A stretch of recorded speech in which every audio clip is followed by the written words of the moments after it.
We track every gram of protein to build muscle, every gram of fat to regulate hormones, and every digestible carbohydrate for raw energy.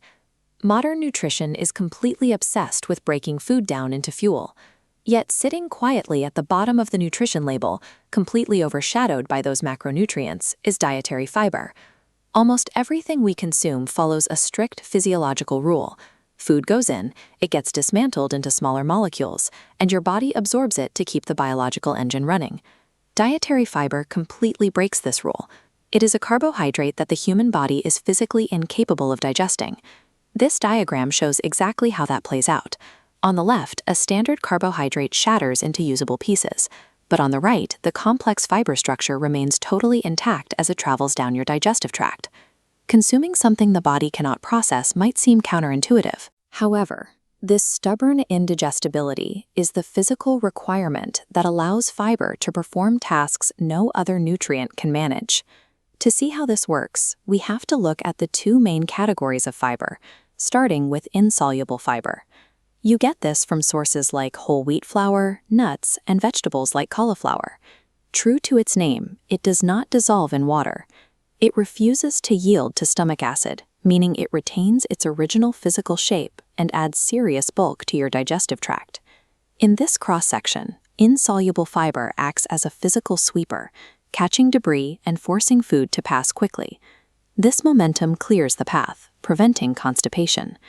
By dragging material out, it snares toxins before they linger, swiftly reducing colorectal cancer risk.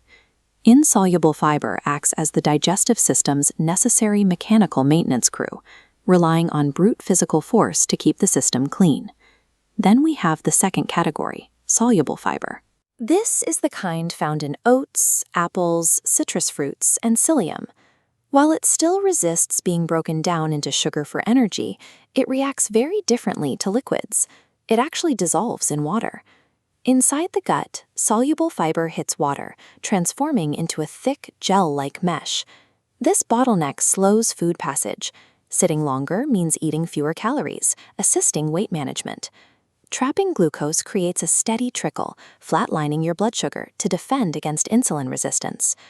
But soluble fiber takes on its highest stakes function when protecting your heart, serving as a dedicated trap for LDL, the bad cholesterol.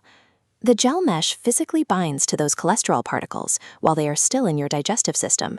It then drags them completely out of your body as waste, intercepting the cholesterol before it ever has a chance to absorb into your bloodstream. Soluble fiber operates as a chemical sponge, neutralizing metabolic and cardiovascular threats from the inside out. When you look at both of these mechanisms together, the picture gets much bigger. Fiber's complete indigestibility makes it a systemic regulator, not just a tool for the gut. This influence extends to your blood vessels.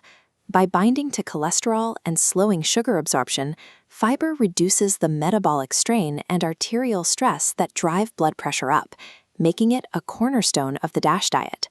This chart visualizes the clinical results of that regulation.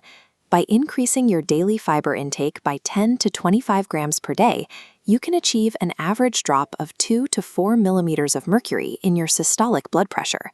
These clinical effects are further amplified when you intentionally pair soluble fiber with a potassium-rich diet. Maintaining these mechanisms requires deliberate effort to consume both insoluble and soluble fibers every day. We spend immense amounts of time worrying about what our bodies can absorb, but true holistic health relies just as much on the unbroken matter we allow to pass through us.